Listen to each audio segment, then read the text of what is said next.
नमस्कार दर्शकवृन्द, स्वागत छ कार्यक्रम महिला अधिकारमा। हामी यस कार्यक्रममा महिलाका अधिकारका विषयमा कानुनी पक्षमा रहेर जानकारी प्रस्तुत गर्दै आइरहेका छौं।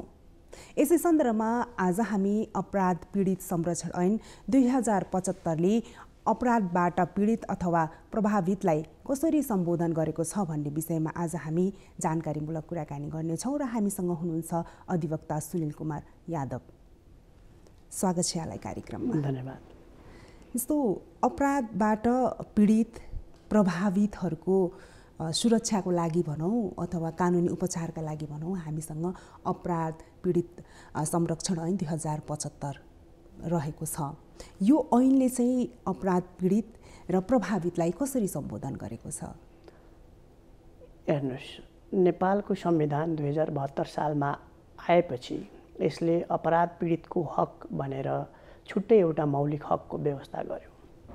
यो मौलिक हकलाई कार्यान्वयन गर्ने प्रयोजनको लागि र अपराध पीडितले आफू पीडित भएको मुद्दाको अभियोजन, अनुसन्धान र न्यायिक काम कारवाहीको बारेमा जानकारी पाउने अधिकार, क्षतिपूर्ति र पुनर्स्थापना, समाजमा कानुन बमोजिमको पुनर्स्थापना को हकको लागि यो ऐन ल्याइएको हो।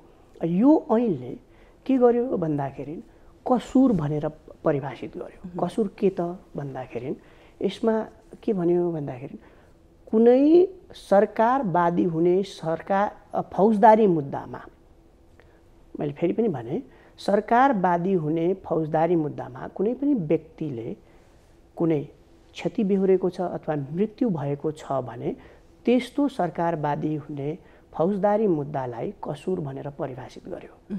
र त्यो भइसके पछाडि यहाँ के भयो भन्दाखेरि व्यक्तिवादी हुने फौजदारी मुद्दा कसुर भनेर यसले ल्याएन। सरकारवादी भएको फौजदारी मुद्दालाई मात्र कसुरको परिभाषामा लिएर आयो। र सँगसँगै यसले के पनि गर्यो भन्दाखेरि पीडितलाई परिभाषित गर्यो। पीडित को त भनेर भन्दै गर्दा यसले के भन्यो भन्दाखेरि त्यो कसुरबाट, सरकारवादी हुने फौजदारी मुद्दा अथवा फौजदारी कसुरबाट कुनै पनि व्यक्तिको मृत्यु भएको छ अथवा त्यस्तो कुनै पनि व्यक्तिले क्षति भोगेको छ भने त्यस्तो व्यक्तिलाई पीडित भनेर भन्यो। र सँगसँगै यसले के पनि भन्यो भन्दाखेरि पीडितलाई वर्गीकरण गर्यो। पीडित कति किसिमको हुने भन्दाखेरि यसले 3 किसिमको भन्यो। पहिलो, प्रथम स्तरको पीडित। प्रथम स्तरको पीडित को भनेर सोध्नुहुन्छ भने यसमा प्रत्यक्ष क्षति भोगेको, कसुरबाट प्रत्यक्ष क्षति भोगेको अथवा मृत्यु भएको व्यक्ति चाहिँ प्रथम स्तरको पीडित हुनुभयो। र सँगसँगै अपराध हुनबाट रोक्नको लागि कुनै पनि व्यक्तिले कुनै प्रयास गर्दै गर्दा यदि क्षति भोग्नु भएको छ भने उहाँ पनि प्रथम स्तरकै पीडित अन्तर्गत पर्नुभयो। अर्को, पीडितलाई अपराधबाट जोगाउने क्रममा क्षति भोगेको व्यक्तिलाई पनि प्रथम स्तरको पीडितभित्र राखिएको अवस्था छ। र सँगसँगै अपराध गरेर अपराधबाट उम्किनको लागि कसुरदार भाग्दैछ भने यसमा प्रहरीलाई अथवा खटी गएको अनुसन्धान अधिकारीलाई त्यो फरार हुँदै गरेको प्रतिवादी अथवा फरार हुँदै गरेको कसुरदारलाई समात्नका लागि सहयोग गर्ने, आवश्यक सहयोग गर्ने व्यक्तिले यदि कुनै क्षति बेहोरेको छ भने उहाँ पनि प्रथम स्तरकै पीडितभित्र पर्नुभयो। अब दोस्रो स्तरको पीडित। प्रथम स्तरको पीडितको विरुद्ध अपराध भएको कुरा जानकारी पाउने व्यक्ति अथवा प्रत्यक्षदर्शीको व्यक्ति यदि त्यो थाहा पाएकै कारणले अथवा प्रत्यक्षदर्शी भएकै कारणले कुनै क्षति भोग्नु परेको छ भने उहाँलाई द्वितीय स्तरको पीडित भनेर यहाँ वर्गीकरण गरेको अवस्था छ। र त्यसै गरी अन्तिम र तेस्रो भनेको पारिवारिक पीडित। प्रथम स्तरको पीडित जसको मृत्यु भइसकेको छ त्यो व्यक्तिको एकासगोलको परिवारको सदस्य जस्तै बुवा, आमा, पति, पत्नीलाई पारिवारिक पीडितको रूपमा यसले व्यवस्था गरेको छ। र सँगसँगै मृतक प्रथम स्तरको पीडितको आश्रितलाई पनि पारिवारिक पीडित अन्तर्गत राखेको अवस्था छ। यति मात्र होइन कि यसले अरू के पनि गरिदियो भन्दाखेरि क्षति भनेर के हो भनेर पनि परिभाषित गरिदियो। क्षतिलाई परिभाषित गर्दै गर्दा यसले के गर्यो भन्दाखेरि भौतिक क्षति, शारीरिक रूपमा भोगेको अङ्गभङ्ग अथवा मानसिक क्षति, इमोसनल ट्रमा भनेर शब्द नै प्रयोग गरेको छ। सँगसँगै अब जबरजस्तीकरण सम्बन्धी कसुर हो भने त्यहाँबाट अब गर्भ रहन सक्छ, त्यो पनि एउटा क्षतिकै रूपमा भयो। एसिड आक्रमण हो भने सौन्दर्यता कुरूप हुन जान्छ, त्यो पनि एउटा क्षतिकै रूपमा आयो। त्यसै गरी मनोचिकित्सकीय मनोवैज्ञानिक क्षति जसलाई अब विज्ञान प्रविधिबाट पत्ता लगाउन सकिन्छ, त्यो सबै पत्ता लागेको जति पनि हो त्यो सबैलाई क्षतिको रूपमा यसले राख्यो। यसरी अब यति गर्दै गर्दाखेरि अपराध पीडित संरक्षण ऐनले अर्को के पनि गरिदियो भन्दाखेरि पीडित को कर्तव्यको बारेमा पनि यसले बोलेको अवस्था छ।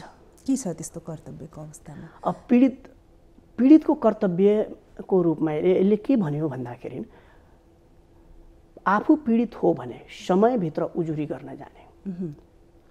अब पीडित पनि भएको छु र उजुरी पनि गर्दिनँ र न्यायको आशा गर्छु भनेर हुँदैन।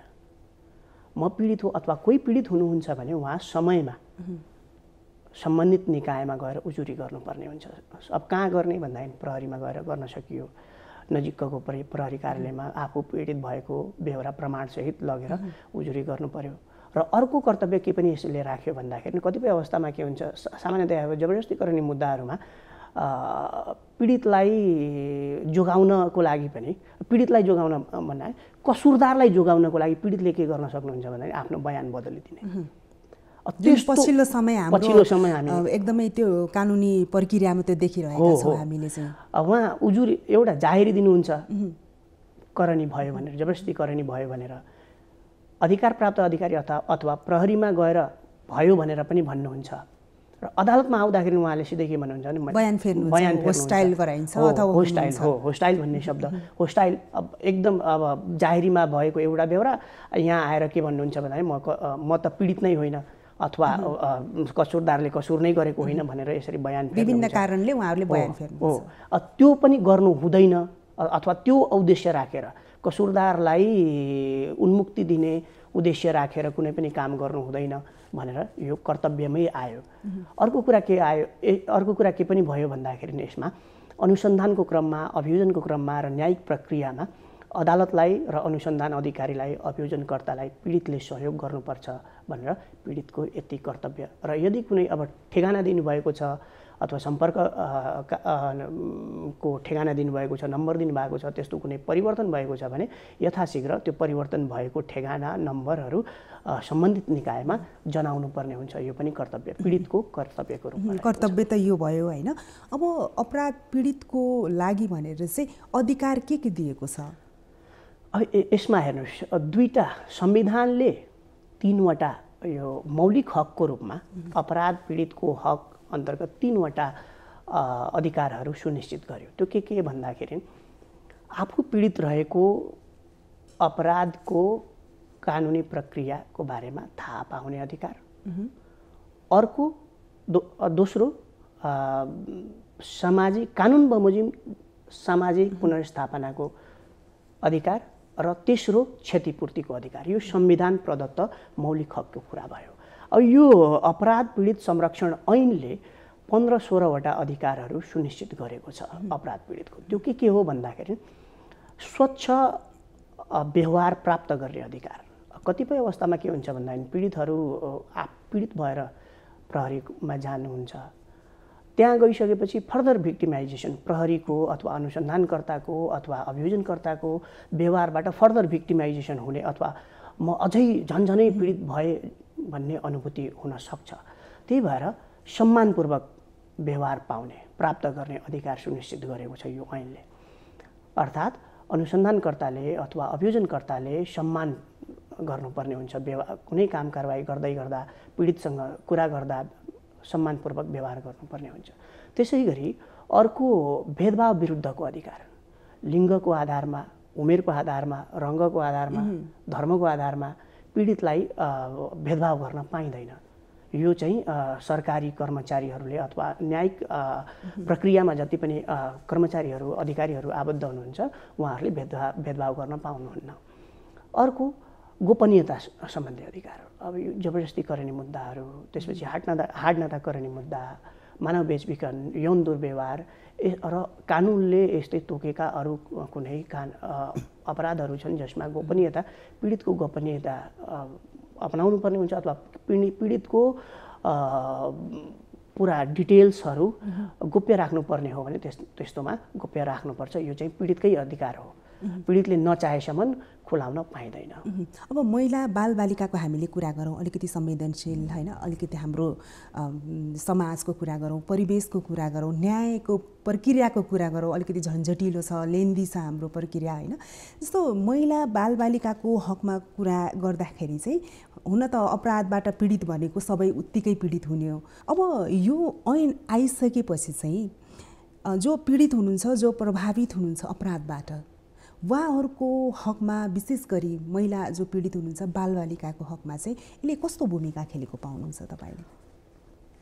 यसले एकदम पोजिटिभमा भनौँ, यसलाई म एकदम पोजिटिभ, यो ऐन आइसके पछाडि महिला बालबालिका वृद्ध अथवा अशक्तको अधिकार सुरक्षित गर्नको लागि एकदम महत्त्वपूर्ण भूमिका खेलेको अवस्था छ।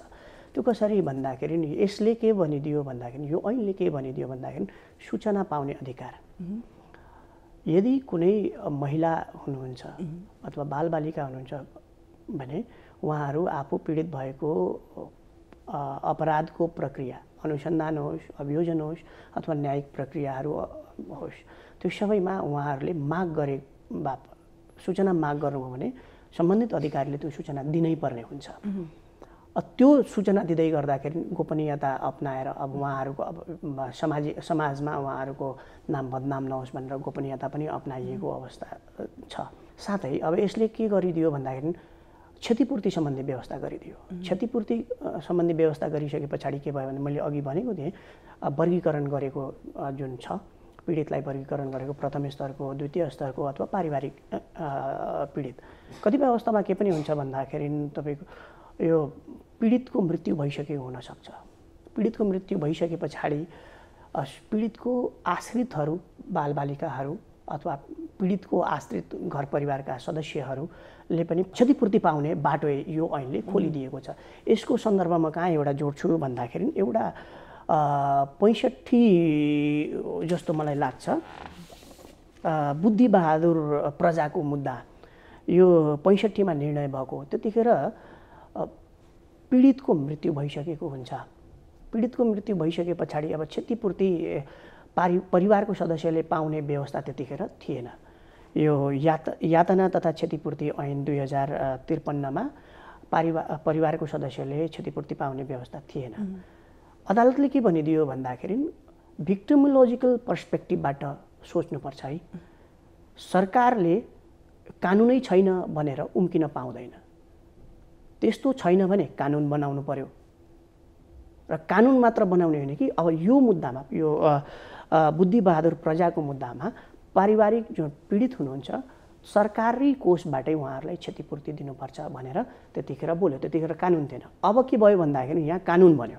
अब परिवारका सदस्यहरू जो पारिवारिक पीडित हुनुहुन्छ उहाँहरूलाई पनि क्षतिपूर्ति पाउने बाटो खुल्यो। अर्को कुरा के भन्दाखेरि पुनर्स्थापनाको, समाजमा पुनर्स्थापनाको बाटो यसले खुल्यो र समाजमा पुनर्स्थापनाको बाटो गर्दै गर्दाखेरि यो ऐनले के गरिदियो भन्दाखेरि नेपाल सरकार, सङ्घीय सरकार र स्थानीय निकाय यो तीनैवटाले आपसी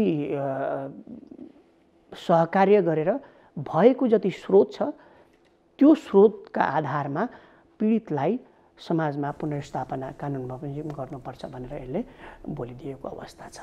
यसले गर्दाखेरि बालबालिका, महिला र अशक्तलाई यसले ठुलो जो पछाडि पारिएको वर्ग समुदाय छ जसको पहुँचको कमी छ उहाँहरूलाई एकदम फाइदा हुने यसले सहयोग पुर्याएको अवस्था छ। अब यसको उजुरीको हदम्याद पनि हुन्छ होला। जो प्रभावित हुनुहुन्छ, जसले न्याय पाउनु भएको छैन, जो थप पीडाबाट गुज्रिराख्नु भएको छ होइन, अब त्यसको उजुरी प्रक्रिया, यसको हदम्यादको कुराहरू के रहन्छ, यसमा चाहिँ कति रहन्छ? अब तपाईँलाई म एउटा कुरा भनौँ, यो ऐनले के गर्यो भन्दाखेरि पीडितको अधिकार राज्य विरुद्ध गर्यो।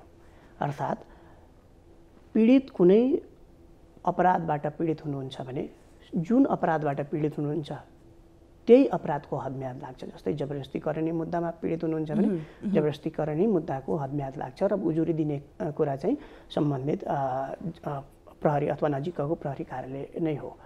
यदि पीडितको ती अधिकारहरू, गोपनीयता सम्बन्धी अधिकार, त्यस पछाडि सूचना पाउने अधिकार, पुनर्स्थापना सम्बन्धी अधिकार, त्यसै गरी क्षतिपूर्ति सम्बन्धी अधिकार यदि नेपाल सरकारको कुनै अधिकारीले मानेन अथवा सम्मान गरेन भने पीडितले उच्च अदालतमा निवेदन दिन सक्नुहुन्छ र उच्च अदालतमा निवेदन दिइसके पछाडि उच्च अदालतले त्यो निवेदन बेहोरा हेर्छ, प्रमाणहरू हेर्छ र साँच्चै नै कुनै सरकारी अधिकारीले अपराध पीडितको कुनै अधिकार हनन गर्नुभएको छ अथवा कुण्ठित गर्नुभएको छ भने उहाँलाई विभागीय कारबाहीको लागि लेखेर पठाउने अधिकार उच्च अदालतसँग छ र त्यसरी विभागीय कारबाहीको लागि उच्च अदालतले लेखी पठाएमा त्यस्तो अधिकारी जसले पीडितको अधिकारलाई कुण्ठित पार्नु भएको छ अथवा त्यसलाई हनन गर्नुभएको छ भने उहाँलाई विभागीय कारबाही हुने अवस्था छ। यसमा हदम्यादको कुरा फेरि तोकेको छैन। हदम्याद कति अब कहिले गएर उजुरी दिने उच्च अदालतमा भनेको जहिले पनि दिन सकिन्छ कि के छ? यसमा उजुरीको हदम्याद नतोकिसके पछाडि सकेसम्म चाँडो चाहिँ जानुपर्ने चाहिँ हुन्छ।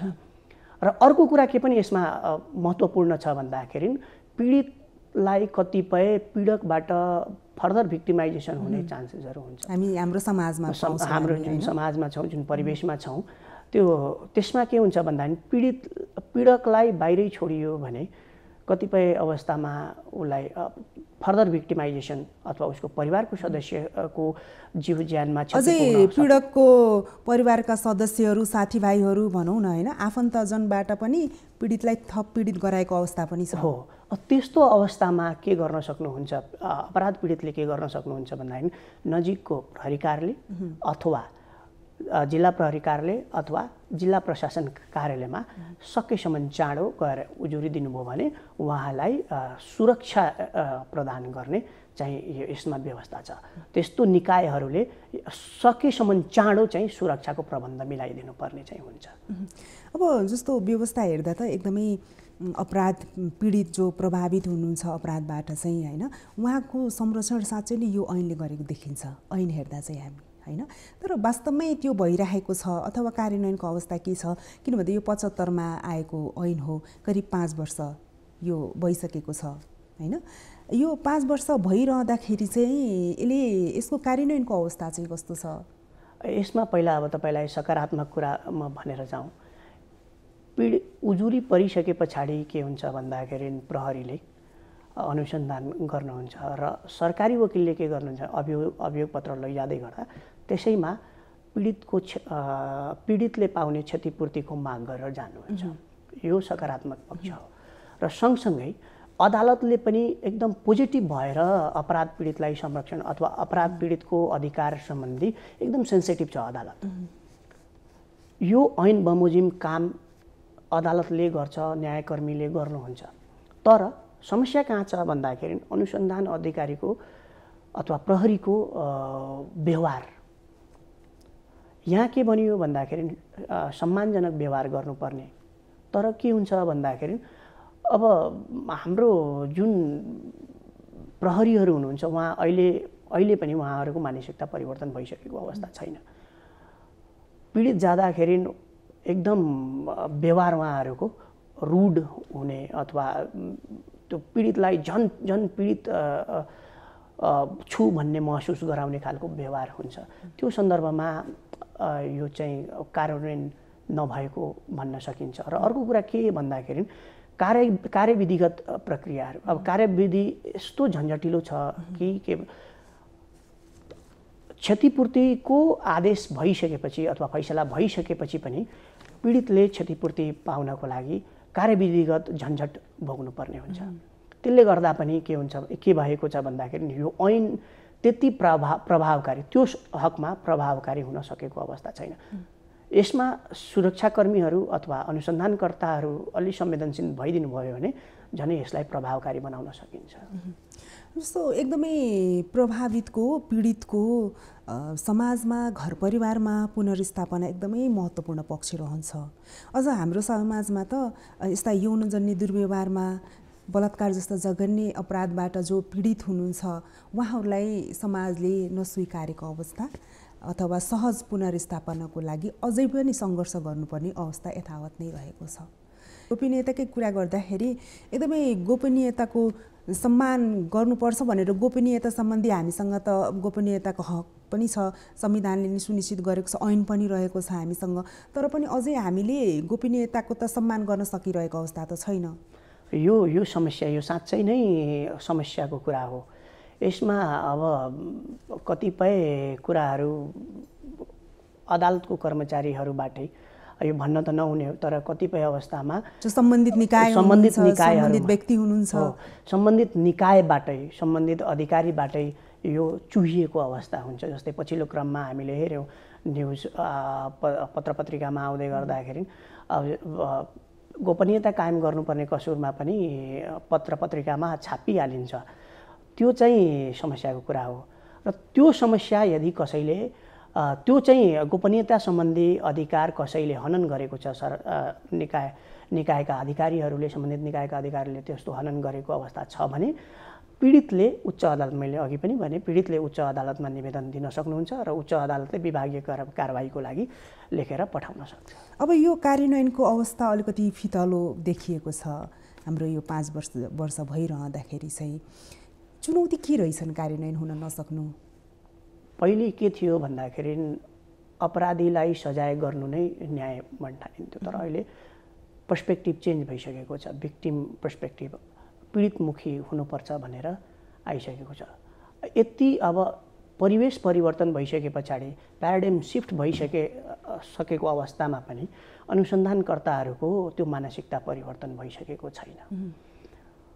त्यो मानसिकता परिवर्तन नहुँदाखेरि के हुन्छ भन्दाखेरि पीडितले फर्दर भिक्टिमाइजेसन भोग्नुपर्ने हुन्छ अनुसन्धानकर्ताको व्यवहारबाटै। त्यस पछाडि अरू के पनि छ भन्दाखेरि यसमा कार्यान्वयनको यो कार्यविधिगत जटिलता, कार्यविधिहरू एकदम जटिल छ। मैले अर्को एउटा तपाईँलाई निवेदन गरौँ, त्रिरत्न चित्रकारको मुद्दामा के भयो भन्दाखेरि एउटा नाबालिगलाई पिडोफाइलले आफ्नो अपराधको पीडित बनायो। त्यो भइसके पछाडि अदालतले के भन्यो भन्दाखेरि त्यस्ता नाबालिगहरू त त्यो सूचना सम्बन्धी अधिकार दिने सक्षम त हुँदैन नि, अथवा हरेक व्यक्तिले गएर त्यो सूचना सम्बन्धी अधिकार माग्न सक्ने अवस्था रहँदैन। त्यस्तोमा के गर्नुपर्छ भन्दाखेरि अदालतले आफै जुडिसियल एक्टिभिजम देखाएर उहाँहरूको हक अधिकार सुरक्षा गर्नुपर्ने हुन्छ। फैसला भइसकेको छ भने फैसलाको जानकारी आफै दिने र फैसला कार्यान्वयन आफै गरेको। बालबालिकाको हकमा जो एक्सेसभन्दा टाढा हुनुहुन्छ उहाँहरूको हकमा चाहिँ न्यायालय नै पुग्नु पर्यो, न्याय नै पुग्नु पर्यो, जुडिसियल एक्टिभिजम हुनुपर्छ भनेर अदालतले त्यहाँ भनिसकेको अवस्था छ। यति भनिसक्दा पनि के हुन्छ भन्दाखेरि अहिले अब त्यो अभिमुखीकरण नभएको हुनसक्छ। मलाई जहाँसम्म लाग्छ यसमा ट्रेनिङको आवश्यकता हुनसक्छ। अभिमुखीकरण नहुँदाखेरि मानसिकतामा परिवर्तन नभएकोले यो समस्या आएको जस्तो मलाई लाग्छ। अब अन्तिममा, एकदमै छोटकरीमा हामी अन्तिममा रहेका छौँ, के गर्नु पर्ला यसको प्रभावकारी कार्यान्वयनका लागि? प्रभावकारी कार्यान्वयनको लागि पहिलो त म यसमा अभिमुखीकरण गर्नुपर्छ है भन्ने म भन्छु। यसमा सरकारवालाहरू सबैलाई अभिमुखीकरण गर्नुपर्छ। प्याराडाइम शिफ्ट भइसकेको छ। न्याय प्रदान गर्नु मात्र होइन, त्यो न्याय होइन, न्याय अनुभूति पनि गर्नुपर्छ पीडितले। त्यो कतिखेर हुन्छ भन्दाखेरि पीडितको अधिकार, अपराध पीडितको अधिकार सुनिश्चित गरियो भने पीडितले न्याय अनुभूति गर्न सक्छ। र यो अनुभूति गराउनको लागि सरकारवालाहरूले, जस्तै प्रहरी, अनुसन्धानमा खटेका प्रहरीले पीडितसँग व्यवहार गर्दा उच्च स्तरको व्यवहार गर्ने, सम्मानपूर्वक व्यवहार गर्ने, त्यति गर्दा पनि के हुन्छ भन्दाखेरि उहाँहरूको मनमा मेरो सरकार छ है, मेरो तर्फबाट मलाई सुरक्षा प्रदान गर्ने मेरो सरकार छ भन्ने हुन्छ। अभियोजनकर्ताले उहाँहरूको राय, पीडितको राय मागिदिँदा हामी अभियोजन गर्दैछौँ अथवा सजाय माग गर्दैछौँ अथवा सजायपूर्वकको प्रतिवेदन पेश गर्दैछौँ, यसमा तपाईँहरूको राय के छ, अथवा अहिले प्ली बार्गेनिङको कन्सेप्ट आएको छ, यो अभियोजनमा सौदाबाजीको कुरा, यसमा पनि अब राय चाहिँ लिनुभयो भने पीडितले एकदम आफैलाई सुरक्षित भएको महसुस गर्न सक्नुहुन्छ। त्यही भएर एउटा अभिमुखीकरण, कार्यविधिगत जटिलता हटाउने, त्यस पछाडि अब क्षतिपूर्तिको मापदण्ड निर्माण गर्ने, त्यसै गरी अब समाजमा पुनर्स्थापना गर्नको लागि मापदण्ड तयार गर्ने। हस् यहाँको महत्त्वपूर्ण समय र जानकारीको लागि यहाँलाई धेरै धेरै धन्यवाद। हस्, धेरै धेरै धन्यवाद। दर्शकबिन, आजको कार्यक्रममा हामीले अपराध पीडित संरक्षण ऐन 2075 का बारेमा जानकारी प्रस्तुत गर्यौं। हस्त दर्शकबिन, अर्को हप्ता हामी फेरि यस्तै जानकारीमूलक विषयवस्तु लिएर उपस्थित हुनेछौँ। त्यतिन्जेलसम्मको लागि आज्ञा दिनुहोस्। हेर्दै गर्नुहोला नेपाल टेलिभिजन। नमस्ते।